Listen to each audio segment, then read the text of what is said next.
To defy the odds, you have to risk everything and take chances. At Old Nation Brewing Company, we did just that. From an unknown startup brewery to standing alongside national craft brands in just under a decade, we remain one of the last of the large, independently owned breweries in Michigan. Our beer is respectfully brewed using only the highest quality ingredients, and we don't cut corners. With the times changing for everyone, one thing that stays the same is Old Nation's respect for great beer and the people who love it. We're growing in cans produced and fans made. When you taste our beer, you'll know why.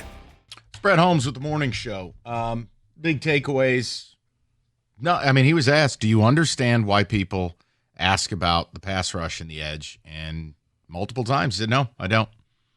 I want your guys' reaction to it. I mean, Rico certainly fired up about it. I've accepted what it is. Now, the one thing I would caution, look, and this is just, I'm a scumbag New Yorker. The outsider opinion is, I think your team and brain trust are pretty arrogant for a group that hasn't won anything. And I can say they've done a good job and still say there's an arrogance here that is kind of weird to me. Like, you're not the Patriots. Right. You don't have 10 Super Bowl appearances. You don't get a banner because you had a lead in the NFC Championship game at halftime. Right. And again, I think what they've done is fantastic work. It doesn't mean it's perfect. Right. And I just get a little leery of like, really, guys? You want to build upon this because, yes, I do believe your window is now. I think that this year and next year, you have to capitalize on every moment. That's why I'm not worried about what happens in 2027 and 2028. It's about capitalizing and winning right now and adding to that line. I mean, Zadarius Smith was so great that you added him that he's still sitting out there begging for you to bring him back. David on Ticket Text, and I'll go to the callers. Let's see. And again, guys, I'm not like, you don't need to feel any certain way. I just want to know how you feel. Like, if you're not tweaked by it or upset by it or annoyed by it, that doesn't mean you're bad. I guess my question is, when you hear what he said, how do you not understand why people want more pass rushers? I mean, we all watch Super Bowl. We've watched Super Bowls, plural. Or a better case is like every year I feel like the Baltimore Ravens are adding pass rushers. Every year the Chiefs seemingly have a new threat to add to Spagnuolo's scheme. Every year, you know what the Eagles do. Yeah. I know the Giants blow, but the Giants at the top of the You have draft. a quarterback. Right. And they said, you know what? We have Dexter Lawrence, Kayvon Thibodeau, and Brian Burns, who we paid $100 million to. Well, why do we need another Brian Burns? They took Abdul Carter. Now, again, I think Giants are going to be the Steelers from last year. We'll have a top 10 defense, and we'll have a bottom 10 offense, and we'll go nowhere. I was like, same with the Steelers. I'm just making a point. Like, you have Aiden, which should make it that much easier to have somebody flourish.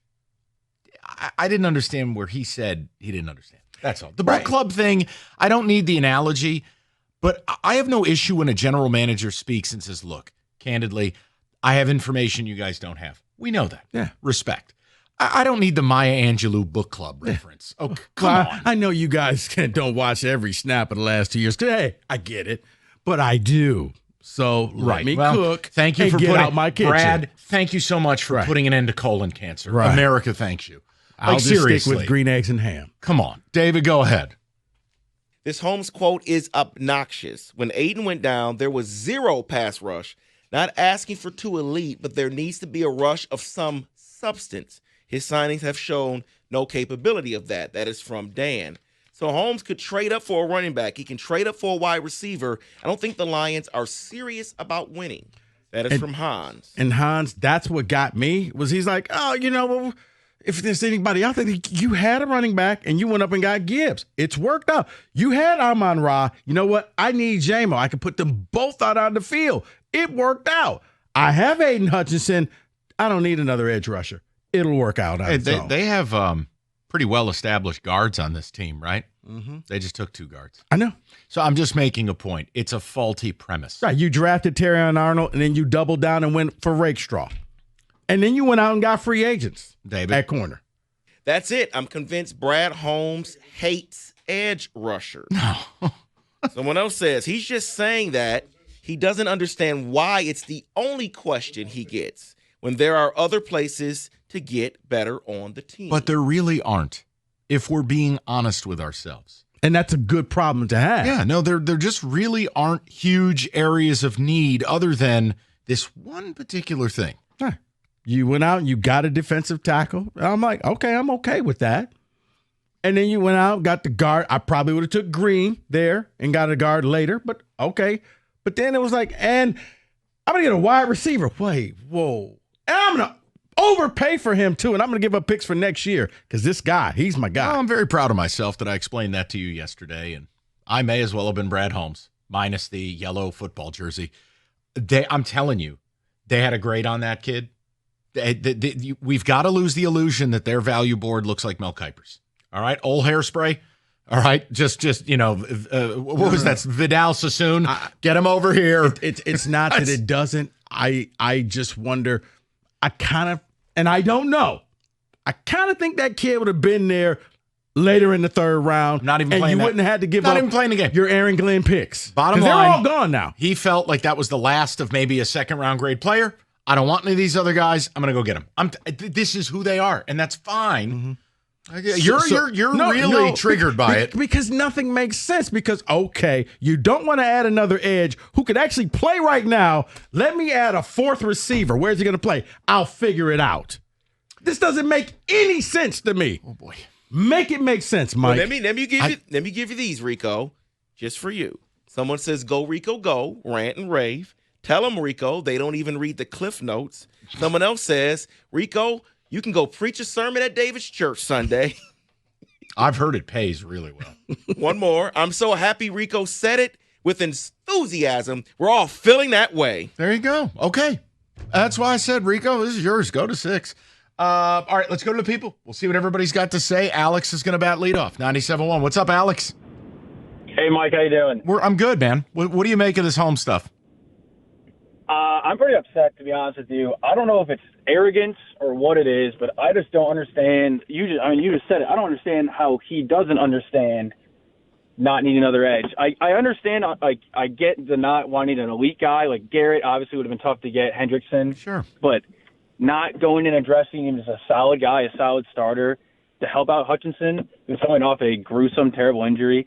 Who knows if he's going to be the same next year or he even 75, 80%. So I don't get where he's coming from. No, I mean, Alex, the other thing is, and I just choose a different approach. It's about the entire offseason.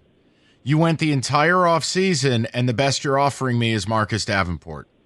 That just doesn't feel urgent. It doesn't feel all in. And Alex, maybe I'm going too far with the Aleem McNeil thing, but we know he won't be back in September, and I don't think he'll be back in October.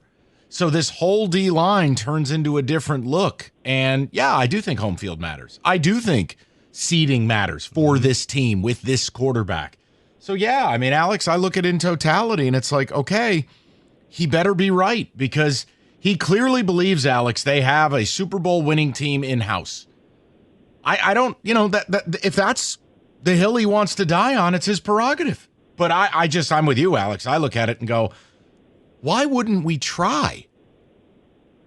Or just say, hey, You know what? Hey, look, we try. It didn't work out. The asking price was a little too much, but I'm happy with the players that we have.